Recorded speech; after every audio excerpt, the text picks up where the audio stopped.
All right, everybody, welcome back to the show. I'm super excited as always to be on because today we have another amazing six-figure plus entrepreneur. Her name is Megan Camille, and she is an intuitive business consultant. Megan, how are you today? Hello, I'm so good. Thank you so much for having me. Yeah, it's absolutely a pleasure to have you on. I know that you're going to have a lot of great insights for our audience. So just thanks for taking your time out of your day and joining us. Now, I said a little bit real quickly about what it is that you do, but to help people understand better, what exactly is the consulting and the services that you offer? Yeah, so I run a coaching and consulting business that supports clients in scaling their business to 6 and 7 figures using a psychic, intuitive, energetic, and strategic approach. I've been doing that for many years, and in my third business, I've started four. I am also the co-founder of the Sophia Mystery School, which is an online mystery school that focuses on expanded states of consciousness and enlightenment and all things woo.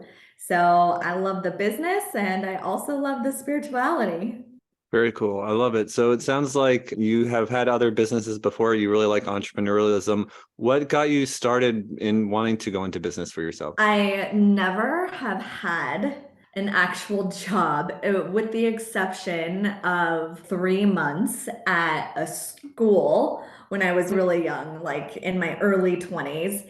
And I got married fairly young, around 24 or so. And I was a stay-at-home mom for a couple of years and I just was not fulfilled. And I knew I wanted something more. And as that was chipping away and calling at me, like, hey, you have something beyond or in addition to motherhood. And my marriage at the time was also collapsing. And he was a professor and very well established and had a great income. So we had a cozy lifestyle.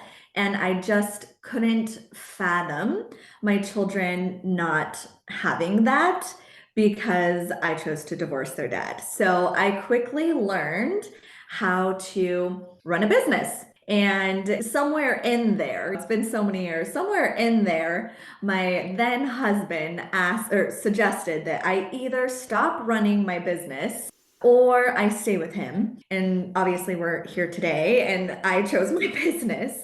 And so I just had to learn really fast, like, how do I make money to support my kids and also not have them have this dip? And so the only thing I had, because I didn't have any college education, definitely didn't have any business education, was my intuition. And I've been psychic my entire life. I started giving readings at 15, and it just so happened, it was ironic. I see the beauty and the plan in it now, but the readings that I was giving were to these well established and successful businesswomen at 15 years old. I was in the paper at 15 giving these readings, right? Like someone wrote an article on me, word spreads in a small town. And again, it was this precursor, something that was coming that I just didn't know. And so as I was moving through this divorce and building business of like, how am I going to support myself? All I really had was that psychic connection and that intuitive connection. My very first business was a brick and mortar, and I built that to 6 figures and a waiting list in about 8 months or so, and then stepped into a sales agency and again built that to multiple 6 figures and really started discovering that my passion was in building businesses, not necessarily the businesses that I had, but just in building business, right? Then I would quickly be like, oh, I don't think that this is my passion anymore. And so I'd move on to the next one, which is what birthed intuitive business consulting, to where I get to support clients in launching or scaling their business. That's my favorite part, but without having to restart every time. Long story short, my intuition is what has got me from there to here. Love it. And I know you mentioned briefly what you help the people who come to you do that they're looking to launch a business or scale. What, if you can go in a little more detail, does the process of working with you look like for somebody who comes to you seeking support? Yeah, I would say it's significantly different than the average business coach or consultant. My philosophy is 80% energetics and 20% strategy. Typically, what's out there right now is template coaching, which is here's how I did it. let me put it into a program and now you go apply this step by step to get the same results. And what that is missing is one, tailorization to the individual and the kind of lifestyle that they desire. For me specifically, I have 5 kids and time freedom is huge. And so what I make, I do in part-time hours. So the tailorization is something that's super important to me. And then the energetics, because the strategy that most people wrap up into a pretty template and give their clients is really, it's only 20% of it. And that's why we see some people that take a strategy, they run with it and they make $1 million. And someone else who takes the same strategy, works it for years and goes, wow, I haven't created any results. I haven't made any money. I'm actually in debt now. And the gap there is energetics. It's what are these people doing to get better at being themselves? How do they do they have capacity to hold risk? Do they have the capacity to hold uncertainty? Does that risk and uncertainty trigger them into a fight, flight, or freeze? And are they using their intuition or are they just following direction? Right? So all of these moving pieces simply can't be even talked about in a template, right? It's just, this is how you do it. Now, good luck. With me, I tap in and I tune in with my clients. It's typically one-on-one where I'm channeling from source consciousness, what's already in their sphere, especially if I don't want to get too deep here, but when we take the illusion of time and space out and we're simply looking at the success of their business, wherever that might lie in the quantum field, there's already a point in which their business is at 7 figures or multiple 6 figures or 6 figures. And so we're tapping into that energy and downloading the directions. So while I feel like I have great business know-how after these many years, it never ever trumps the intuition that comes through where it's like, hey, this person will actually benefit from this particular strategy. And then we can go into the toolbox and pull that strategy out versus trying strategy after strategy until one clicks. Yeah, as you said, so much of the coaching that's out there right now is just a step-by-step process type thing where everybody in the program is doing the exact same thing and trying to duplicate the results whoever put the program together got. And it definitely leaves out the fact that everybody's business is different. Everybody is different in who they are and where they're at in their life. And most of those strategies are probably useful to most people. To just blanket everybody with the same strategy doesn't necessarily serve everybody at as high a level as you could. Yeah, exactly. And while any strategy can work, any strategy, if it's gotten anyone results, can get anyone else results, as long as you can energetically resonate with it, right? If someone has a strategy that they're working that requires lots of visibility, and then that is applied to someone who has a deep fear of being seen, and now consciously they're like, absolutely, I'm ready to go big. Yay, let me be seen. And unconsciously, they've got a program going on where they get physically ill thinking about being seen. And now we have these two forces going against each other. The strategy is now obsolete and we're not talking about strategy anymore. Yeah, for sure. Because if you're not aligned, then you can say one thing that you want to, but your energy you're putting out is basically like talking out the other side of your mouth. And then you have this mismatch in what you say you want and what you're putting out that you are ready to receive. And I think that's definitely something that a lot of business owners just aren't as aware enough as they could be of. What's really painful, I find, for a lot of people is when they actually take the time to do the strategy and put in all of this energy, but because they can't align themselves with the strategy, they push away any results that they might get. And then you have people who are so frustrated because, well, I'm working so hard. Why isn't this working? Yeah, totally. And I know I've been there of investing all of this time, energy, effort, money, and being like, what am I doing wrong? And really internalizing that quote unquote fail instead of, oh, what does my body need? What does my soul need right now? And then tending to that and then seeing how that strategy either falls out of existence for me because it really wasn't a resonant match, or begins just kicking off and it's really working. And this unconscious resistance to success or money or receivership or being seen is unconscious. So typically you're not going to see your own shit. That's why we have people. That's why we have mentors. That's why we have consultants and coaches. I know that's why I do. I say, please, what shit am I not seeing? I really want to see it. And then when they are able to mirror that for me, I'm like, oh yeah, that makes a lot of sense. How funny it was always already there. It definitely helps to have those people who have a different perspective on things, because it's like the cobbler's kid going without shoes, right? You can be the best at the world at helping somebody do something and also be the most inept person in the world at doing it for yourself. Yep, exactly. So I want to ask you, for 2023, what is one objective you have inside your business you'd love to complete this year, or like one big goal you've got? Yeah, oftentimes I pick a frequency for the year. Some people can call this like your word for the year. I really tune into those frequencies of each word, and that's where I then base each thing I do for my business. Is okay, if I choose to take this action, is this going to align with the frequency that I was led to at the beginning of the year? And if those things align, then I go for it. If they don't align, I don't go for it. As in, I just like, I'm passing on it. It doesn't align with the frequency. No thanks. For me, this year is actually visibility. Ironically enough, here I am on a podcast. So anything that resonates with visibility, that resonates with that frequency, I say yes to. And there is what is called soul goals versus ego goals. Right. And our ego goals is what our conscious mind wants. I want to look really good. I want to make a lot of money. I want to prove the people that I went to college with wrong.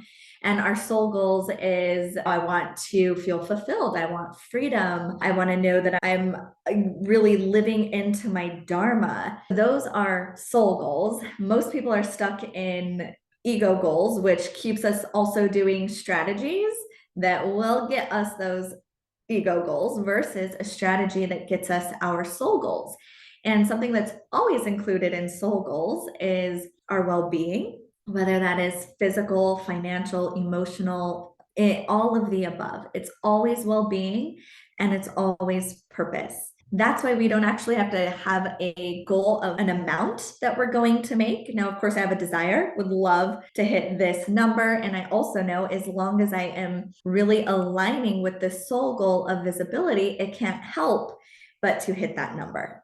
Perfect. Sounds amazing. Now, let me ask you, what's a big financial challenge you've had in your business? One that I've had in the past, I would say, is like knowing when to hire, being in that space where I'm tapped out at doing what I can do. It's time to bring someone on, but I'm like, how can I afford to expand team here? That is the part that's always a little like tight chest feeling. And what I've learned now, I know this on a soul level, but of course the humanist comes in, the mind chatter comes in. But what I've learned is to hire before you're ready. Hire before you're ready, whether it's social media management or it's a support coach or it's an executive assistant or a CEO.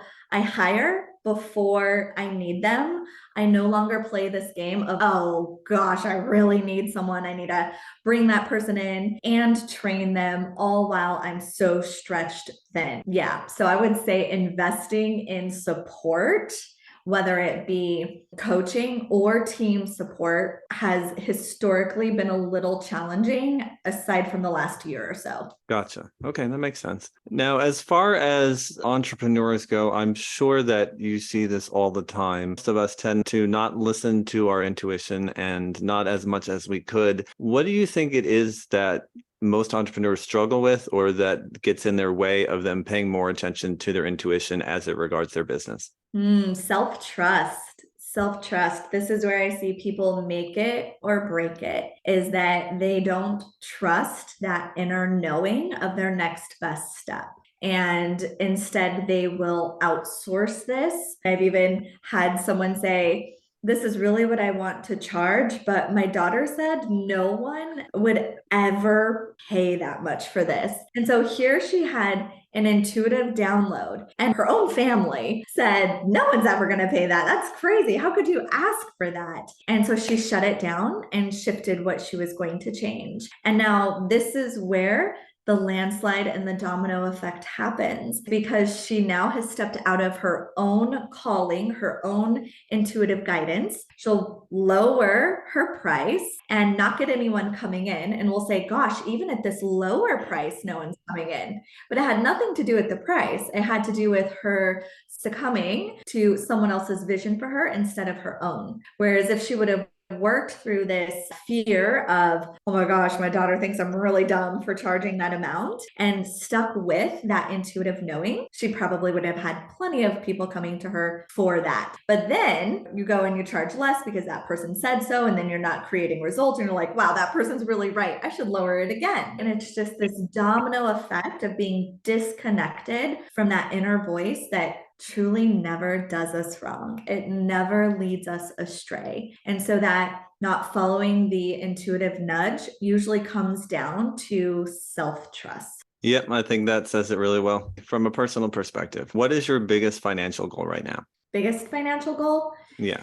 I'm loving playing with investments. I'm loving passive income. I would say my next biggest one is to be making what I'm making right now without any effort, right? In the sense of not showing up, right? In the sense of I don't have to be there for it to be happening. It just is running in the background through investments or other things that are going that doesn't require my attention or my time. Not to say that I wouldn't continue doing what I do, because I love what I do. And now I know that this can be happening without me being active in it. So why not have both? Yeah, absolutely. And that's a perfect segue. Thank you very much. I couldn't have planned it better, because the next question that I was going to ask you is, what does financial freedom look like to you? Because I talk to entrepreneurs, and most of them, or at least the ones who have been in business long enough to figure out the game, realize that it comes down to being able to make systems to replicate what you do so that you can have somebody else do it. So you can eventually get out of the business yourself to do, like you said, and not have to show up and be the one doing the work every day. So when you get to that point and you have as much money coming in as you could ever need, and you're totally financially free, what are you going to do with your time? It has changed over the years. I remember my initial goal just being $10,000 a month. Please let me make this so that it's the same lifestyle as if I were married. And then it just grew and grew from there. So it's always ever changing. And I would imagine once I am passively bringing in $1 million a year, I will have a new vision and a new goal of what that looks like. There's this never ending desire for growth. And what would I do? I would do exactly what I am doing today. I can't think of anything I would be doing differently. And I play this game often. If I could do absolutely anything today, what would I do? And oftentimes it's what I'm already doing. I think maybe the only shift or change would be maybe having a full-time house team. We have quite a bit now, but like I'm talking like chef 3 meals a day kind of thing. Otherwise, like what I would do with my time, I'm already doing. And I also know that no matter what my income is, I love to be serving in the way that I do right now. Even if I could not work and maintain this lifestyle, I would still do it, at least for now. In 5 years, maybe that would change. Maybe I'm like, oh, I'm done with consulting. Right now, I wouldn't change anything. I love the time with my kids. I love all the freedom that I have. I love getting on calls with my clients and doing events. Like all of that is just right. That's great. It's one of the reasons why I love doing these interviews, is because I talk to people who are absolutely in love with what they're doing, wouldn't stop doing it if they could, and are making a ton of money. It's really cool. So that's awesome. Absolutely. Okay. So do you have a written financial plan that you follow as you work towards financial freedom, or what is the process like for you? Yeah, as always, that is also ever changing. So the way I used to do it is not how I do it anymore. And I will probably not be doing it the way I do now in a year or 2 years from now. It's very fluid. I do what supports me right here, right now, again, based on my intuition. Before, I used to be very diligent, looking at every single tiny thing. And then I went through a phase of I'm going to live as though I know I am fully supported at all times. and not even be checking things, right? Not even check the account every single day. Once a month, I'll go over my budget and so on and so forth. That is where I found the most increase in my income, if I'm looking at what I was doing financially at that time, as far as financially planning, was when I removed myself from looking at it every single day and I chose to live in full trust of myself, full trust of infinite intelligence and life to support me. That's actually where I went from multiple six figures to seven figures. And that has been the most profound thing that I ever did. And as far as financially, I also have a CFO strategist and accountants to take care of those certain things and investments. And that's on paper. And those are the things that don't necessarily light me up. I love having money. I love making money, but those aren't my favorite pieces. And so I outsource a lot of that. My husband will work on some of the investments. My CFO strategist will give his opinion, and then I'll take action. And then I really just go back into the space that I love being in,